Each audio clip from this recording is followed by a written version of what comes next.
আসলে কি শরীর ঢেকেও কিন্তু স্টাইল করা যায়। স্টাইল হচ্ছে ফ্যাশন হচ্ছে নিজের কাছে খুলে দিলাম আর সেখানে আমাকে অনেক বেশি সুন্দর লাগবে, এটা শুধুমাত্র ওই যে কলা ছোলা ছিলে ওই যে মাছি ভনভন করে ওই ব্যাপারটা। আমি নিজেই মেকআপ করেছি আমি। হ্যাঁ, আমি আবার সব যতগুলো শো হয় বা প্রমোশন বলেন ইন্টারভিউ বলেন সব কিছুতেই আমি নিজে মেকআপ করি। আমি আসলে বাইরে কোথাও মেকআপ করা হয় না, আমার পছন্দ না।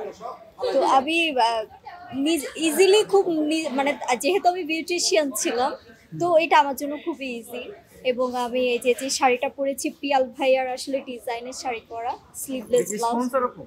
হ্যাঁ, স্পন্সর না, এটা আমি কিনে নিয়েছি। তো এটা স্লিভলেস ব্লাউজ ছিল, সেটাকে আসলে আমি স্লিভলেস ড্রেস পরি না, ব্লাউজ পরি না, এগুলো আমার খুবই অড লাগে। যার কারণে আমি আসলে এই শাড়িটা দিয়ে ফুল হাতা জাস্ট ডিজাইন করে একটা অ্যাকচুয়ালি থ্রি পিস বাঙালি যে শাড়ি মানে শাড়ি বা তারপর থ্রি পিস এগুলো খুবই আমি পছন্দ করি। আমার ওয়েস্টার্ন আসলে পছন্দ না। আমার কাছে শালীনতা মানে শালীনভাবে থাকতে ভালো লাগে। অনেকে আচ্ছা আমাকে অনেকে অনেক কথাই বলে যে আপনি এত বড় বড় কথা বলেন। আমাদের শাবানা ম্যাম কি একজন নায়িকা না? হ্যাঁ, বাংলাদেশ সবাই তাকে পছন্দ করে। তাকে কখনো দেখেছেন একদম মানে অনেক বেশি ওয়েস্টার্ন ড্রেস পরে স্ক্রিনে থাকা বা স্ক্রিনের বাহিরে শো করা?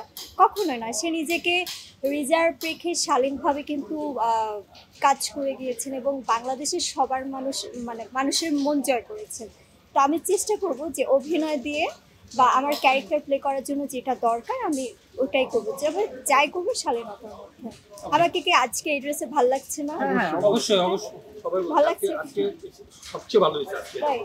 এই যে লাস্টে যে স্লিভলেস থাকতো এখান থেকে আমার হাতটা দেখা যেত। তো আমি যে ফুল হাতা পরেছি এটা কি আমাকে ভালো লাগছে না? তো আসলে কি শরীর ঢেকেও কিন্তু স্টাইল করা যায়। স্টাইল হচ্ছে ফ্যাশন হচ্ছে নিজের কাছে খুলে দিলাম আর সেখানে আমাকে অনেক বেশি সুন্দর লাগবে, এটা শুধুমাত্র ওই যে কলা ছোলা ছিলে ওই যে মাছি ভনভন করে ওই ব্যাপারটা অ্যাটেনশন নেওয়া না।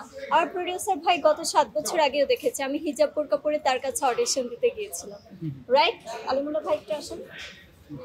আপনি আপনার কাছে আমি যখন অডিশন দিতে যাই তখন আমি হিজাব পরে যাই, তখন সে বলেছিল মা যে তুমি যাও সংসার করো, তুমি হিরোইন হচ্ছে বা যাই হোক তুমি কি পারবা কিনা। আসলে অনেকের এটা ভুল ধারণা, কিন্তু আমি ডে বাই ডে প্রুভ করেছি, চ্যালেঞ্জিং কাজ করেছি। আমি আজ এই পর্যন্ত এসেছি আমার অভিনয়ের যোগ্যতা দিয়ে, আমি আমার স্ট্রাগল দিয়ে, আবার ধৈর্য দিয়ে আজ এই পর্যন্ত এসেছি এবং ফাইনালি তার মাধ্যমে আমি ময়না সিনেমা দিয়ে বড় পর্দায় এসেছি। প্রথম ছবি এইটাতেই ওই নায়িকা হিসাবেই হয়েছে। আর যেহেতু আমি আজকে 12 বছর ধরে যেহেতু মিডিয়াতে আছি সবাই তো জানে আমার সম্বন্ধে, সো আমার এখানে হিজাব করে আসুক আর যাই হোক, তার অ্যাক্টিং ভালো, সে কাজ করছে এবং ময়নাতে যা দরকার ছিল প্রত্যেকটা সে ফুটায় তুলতে পারছে। তবে একটা জিনিস কখন ভাই যখন আমি নতুন আসি বললো যে যখন শুনেছে আমার ফ্যামিলি রাজি না তখন সে বলেছিল তুমি ফিরে যাও, তোমার আসতে হবে। তখন আমি স্বপ্নের কথা বলেছিলাম যে ছোটবেলা থেকেই আমার ইচ্ছা সিনেমায় কাজ করার।